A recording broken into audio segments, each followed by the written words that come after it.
The honest answer is probably more than you think, but less than the giant number people use to sell tanks. 1 inch of rain on 1,000 square feet of roof is about 623 gallons before losses. That sounds like a miracle, but the tank does not receive every drop. The gutter does not catch every edge. The first dirty wash should not go into storage, and a wet year on paper does not help you much if the dry season lasts 8 weeks. So this video is not a motivational rain barrel pitch. This is the field school version. By the end, you should be able to stand outside, look at your roof, and estimate 3 numbers: your maximum collection, your realistic collection, and how much storage you actually need. Those are different numbers. The mistake is starting with a tank size. People buy a 275-gallon tote or a 3,000-gallon cistern, then try to make the property fit the tank. The right order is roof, rain, losses, demand, dry gap, then storage. If that order sounds boring, good. Boring is how you avoid buying the wrong tank twice. Here is the decision structure. Measure the roof that really has gutters, multiply by local rain, reduce it for losses, compare it to monthly demand, then size the tank for the longest dry stretch you need to survive. The annual total is only the headline. The monthly pattern is the truth. A roof catchment system is just a controlled path for rain. Water hits the roof, runs into the gutter, passes through a screen, enters a first flush diverter, moves into a tank, exits through an overflow when the tank is full, and then goes to a hose, filter, pump, or house line depending on the use. Every point in that path removes water or adds risk.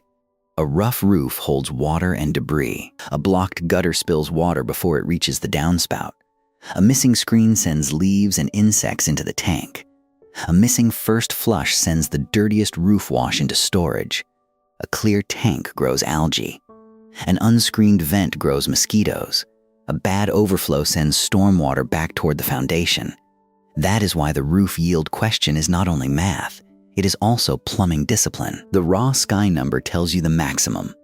The build quality tells you what you actually collect. The maintenance habit tells you whether the water stays usable. For garden irrigation, the system can stay simple: roof, gutter, screen, barrel or tank, overflow, hose. For household use, the system changes. You need better source control, storage that excludes light and pests, sediment filtration, activated carbon where appropriate, disinfection such as UV, testing, and local code compliance. Same rain, very different responsibility. Start with the part of the roof that can actually feed a tank.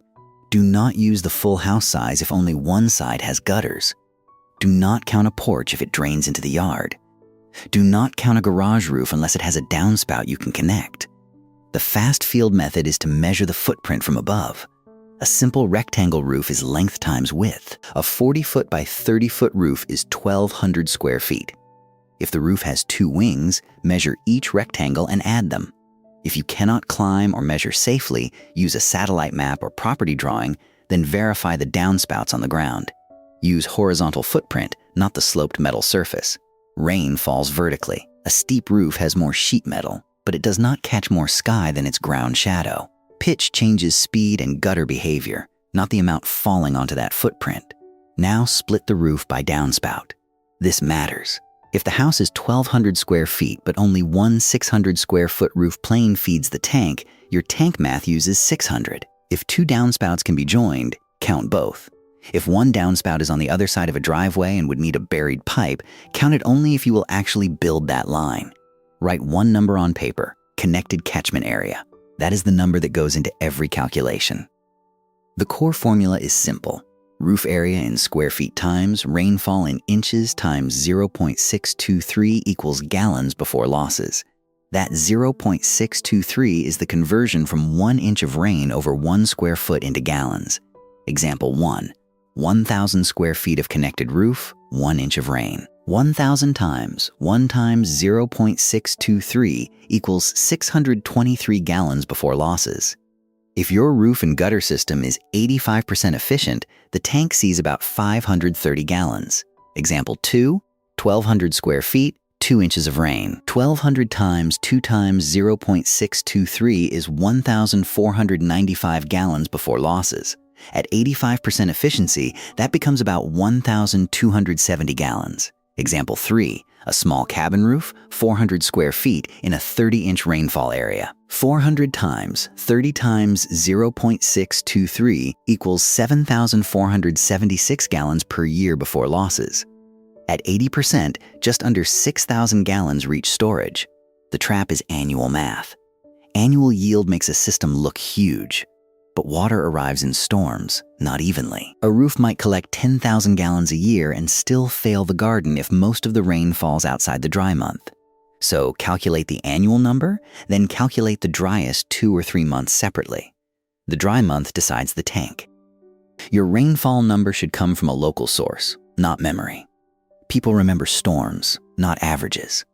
Pull annual rainfall and monthly rainfall for the nearest weather station. Then look for the dry gap. That dry gap is the number of days the tank must carry you without help. If your area gets 40 inches a year, that does not mean your roof gets 3.3 inches every month. It may get 8 inches in one season and almost nothing in another. In a climate with regular weekly rain, a small tank can work because it refills often. In a climate with long, dry stretches, a bigger tank may still run empty because it has to bridge time, not just collect volume. Build a monthly table with 3 columns: expected rain, roof gallons after losses, and planned use. If January brings 4 inches and your connected roof is 1,000 square feet at 85% efficiency, January yield is about 2,118 gallons. If July brings half an inch, yield is only about 265 gallons. That one table prevents most fantasy systems. A tank is not a bank account that fills once per year. It is a buffer between uneven rain and steady demand. The question is not, can my roof collect enough in a year? The real question is, can my tank stay above 0 during the worst normal stretch? Use a loss factor even when the math looks clean. A smooth metal roof with good gutters may collect around 90 to 95% of the theoretical total. A rougher roof, short gutter runs, splash loss, wind, leaks, and debris can pull the working number closer to 75 or 85%. For planning, 85% is a useful middle number. For a rough system, use 75 and be happy if reality beats it. Now subtract intentional loss. The first flush diverter is supposed to throw away water. That is not waste, that is roof washing. A practical recommendation for high-volume systems is 1 to 2 gallons diverted per 100 square feet of collection area. For a 1,000 square foot roof, that means 10 to 20 gallons from the first dirty flow after a dry spell. That amount seems small beside a large storm, but it matters for water quality. The first rain moves dust, pollen, bird droppings, roofing particles, and whatever sat in the gutter. If you are only watering trees, you may keep the system simple. If people may touch, bathe in, cook with, or drink the water, the collection quality matters from the roof onward. Do not fix dirty collection with expensive filters at the end. Keep debris out before the tank. Screen every opening. Keep light out. Keep animals out. Make the overflow as deliberate as the inlet. Clean the gutter before storm season. A clean tank starts at the roof edge. Now decide what the water is for. A rain barrel for seedlings is a different system from a whole house backup. A vegetable garden can drink hundreds of gallons during hot weather. A household can use far more, especially with showers, laundry, and toilets. A survival backup can use far less if the rule is drinking, cooking, and basic washing only.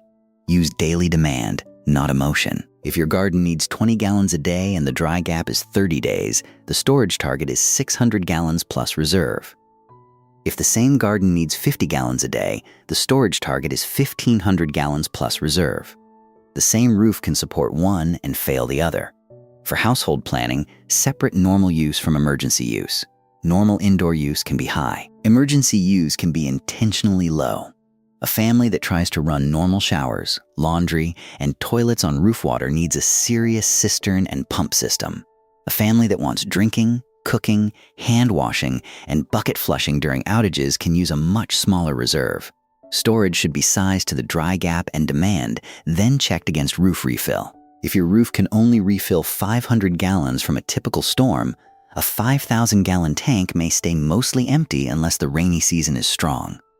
If your roof can refill 2,000 gallons from a good storm, A small barrel may overflow constantly. Match roof, rain, and use. That triangle is the system.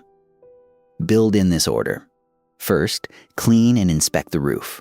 Remove branches over the roof if possible.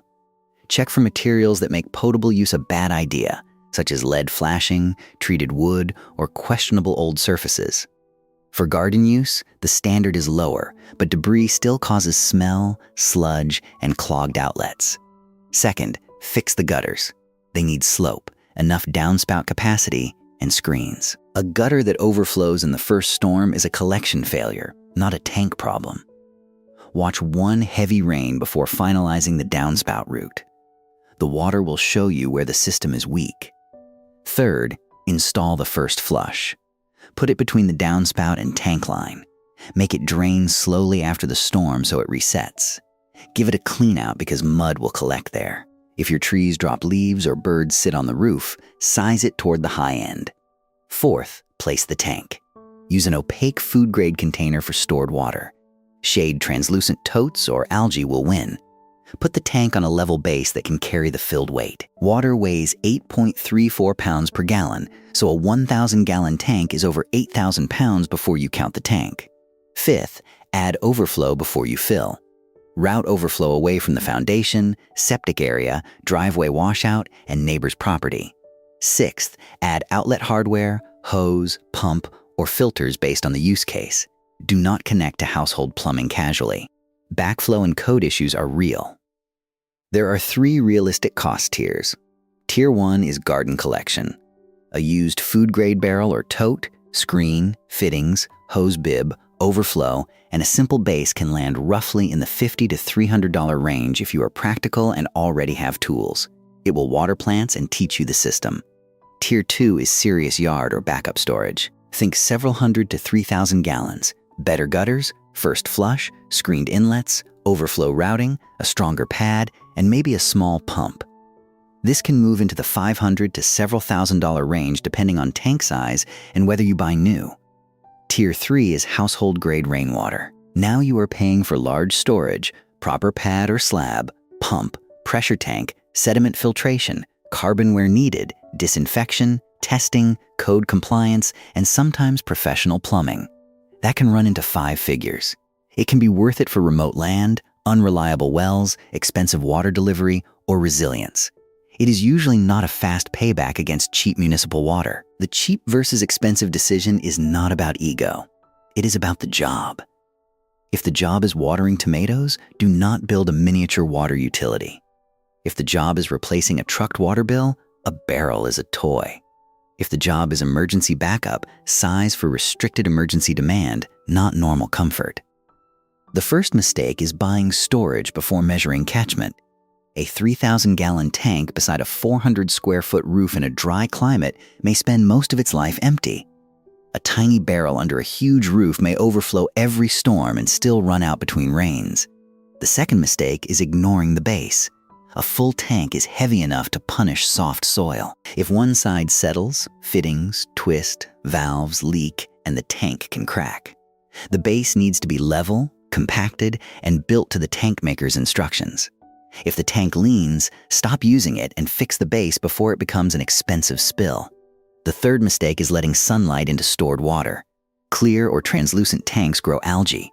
Paint or cover totes. Choose opaque tanks where possible. Keep lids tight. Screen vents and overflows.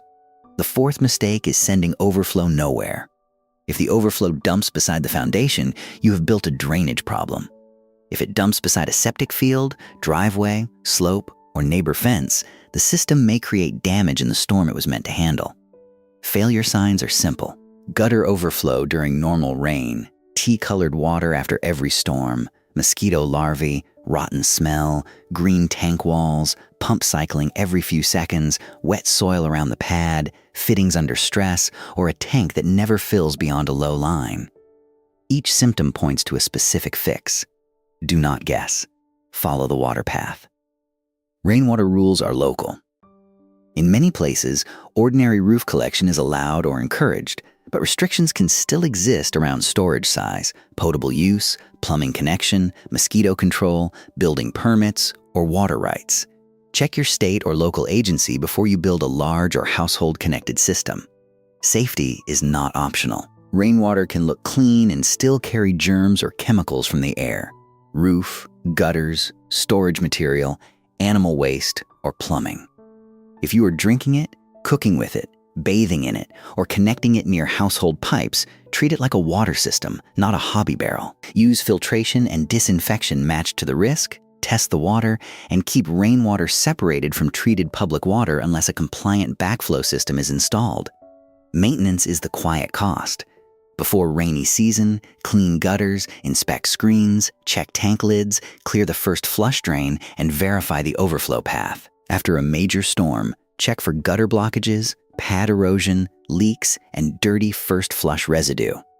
Every month during use, look for mosquitoes, algae, odor, sediment, loose fittings, and pump short cycling. If a UV system is part of potable treatment, follow the lamp replacement schedule and clean the sleeve. UV only works when water is clear enough for light to reach the organisms. A filter before UV is not decoration. It is part of the disinfection logic. Here is the build checklist. 1. Write down the connected roof area, not the whole property and not the fantasy roof. 2. Pull local monthly rainfall, not just the annual total. 3. Calculate theoretical gallons with roof area times rain inches times 0.623. 4. Multiply by a realistic efficiency factor, usually 75 to 95% depending on roof and gutter quality. 5. Subtract first flush and planned maintenance loss. 6. Define the use case: garden, emergency backup, whole house, non-potable, or potable. 7. Estimate daily demand for that use case. 8. Multiply demand by the dry gap you need to survive. 9. Choose storage that fits that dry gap number and can actually refill from your roof. 10. Build the path in order: roof, gutters, screens, first flush, tank, base, overflow, outlet, pump, or treatment. 11. Make the base level and strong enough for filled weight. 12. Route overflow away from structures and problem areas. 13. Screen every opening.